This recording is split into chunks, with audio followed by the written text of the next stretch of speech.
Hi students. So in last class we were studying about the different categories of microorganisms and we saw that the treatment given for each category is different. We know that infectious diseases are caused by microorganisms and they spread from one person to another or they spread in the community. Now how do these infectious diseases spread? So today we can study about the means of spread. Okay, so these microbes or microorganisms can move from one affected person to another in different ways. So in other words, we can say that these diseases can be communicated from one person to another. So since these can be communicated from one person to another, these diseases are called communicable diseases. So it spreads from one person to another or it can be communicated from one person to another. So these diseases are called communicable diseases. These disease causing microbes can spread through air, water, food or through contact with an infected person. So we all have had the experience of sitting near someone suffering from a cold and catching it ourselves. So how these diseases spread? So this disease spread through air. So this occurs through the little droplets thrown out by an infected person who sneezes or coughs. So when they sneeze or cough, little droplets will come out and the microorganism will be present in that droplets. And the people standing close, they will be breathing this air, and when they breathe these droplets, through these droplets the microbes get enter into the body of that person and that person will be affected by the disease. So many diseases spread through air. For example, diseases like common cold, pneumonia, tuberculosis, all these spread through air. And in a crowded place, the chance of spreading airborne diseases is more. So how we can prevent these airborne diseases? One way is to avoid going to crowded areas. And when we are coughing or sneezing, we should cover our mouth and nose with a handkerchief. Diseases can also spread through water. So some diseases spread through water. For this occurs if people, some people they don't have toilet and all. So what they do, they will go and excrete outside in the open ground. So there will be urine and feces will be mixed with the soil. And there will be the excreta of animals also. And if any one of these human beings or animals are suffering from some disease, for example, if a human being is suffering from an infectious gut disease like cholera, and what happens, that germs will be present in that soil. And if due to rain or some rain and all, these germs along with rainwater, they will flow along with rainwater, and this rainwater will go and mix with the sources of our water. And if we are drinking that water, what happens? That germs will enter into our body. And we will be affected by the disease. So this cholera causing microbe will enter a healthy person through the water they drink and cause disease in them. So if there is no safe supplies of drinking water, the chance of spreading waterborne diseases is more.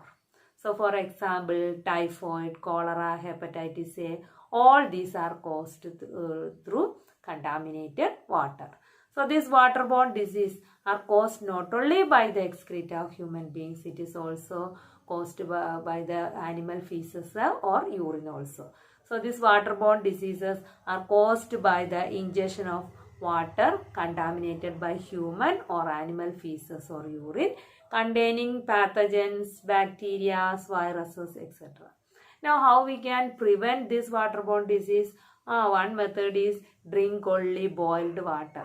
You should drink only boiled and clean water. Then store water in a clean container. water jars or containers should be washed daily.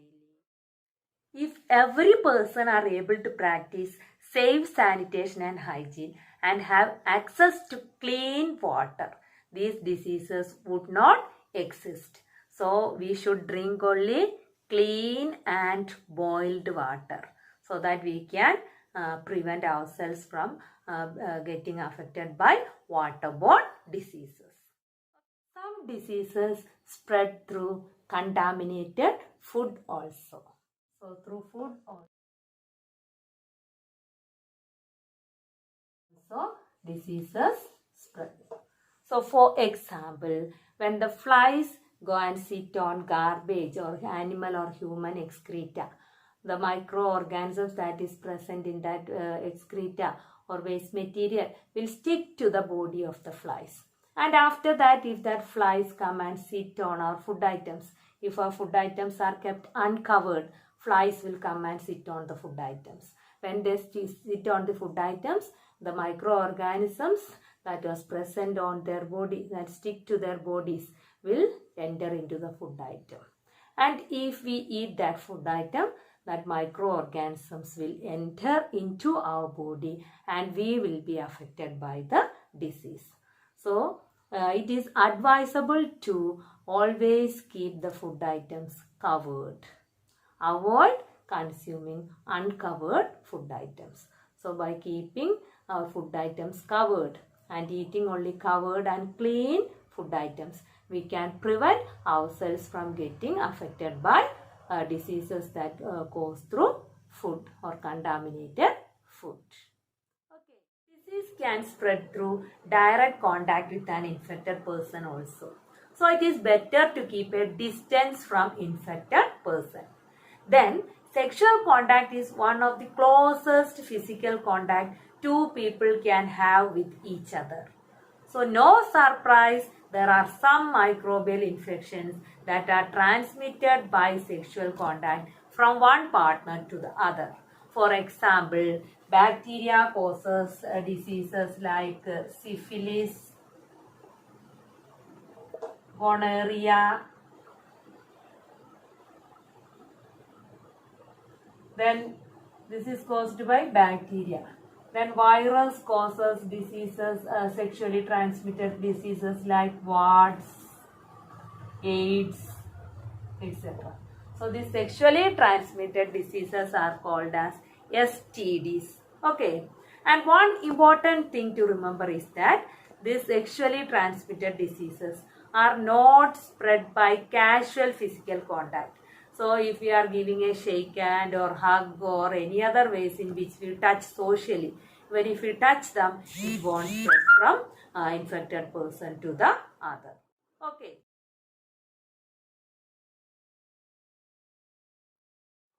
For example, AIDS. What is the full form of AIDS? Acquired Immunodeficiency Syndrome. And it is caused by the virus HIV, human immunovirus. Okay. And AIDS usually it's spread by sexual contact. Even if you touch that person or hug that person or give a shake hand, no problem, it won't spread.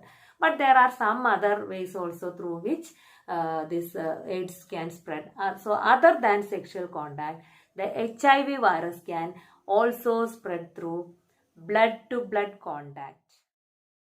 So if a person receives blood from an infected person or use the syringe that is used by an infected person, that healthy person will be affected by the disease. Then another way is that it can also spread from an infected mother to her baby during pregnancy or through breastfeeding also. Okay, so it can spread not only through sexual contact, it can spread by blood-to-blood contact, or it can spread from an infected mother to her baby during pregnancy or through breastfeeding also. Okay. Now we are living in an environment that is full of many other creatures. So many of the diseases are transmitted by animals also. So these animals carry the infecting microbes from a sick person to a healthy person. These animals are the carriers of the disease. So they are called vectors. So the animals that carry diseases are called vectors. Okay. So the commonest vector we all know are mosquitoes. And the disease malaria. It is caused by a parasite called Plasmodium vivax.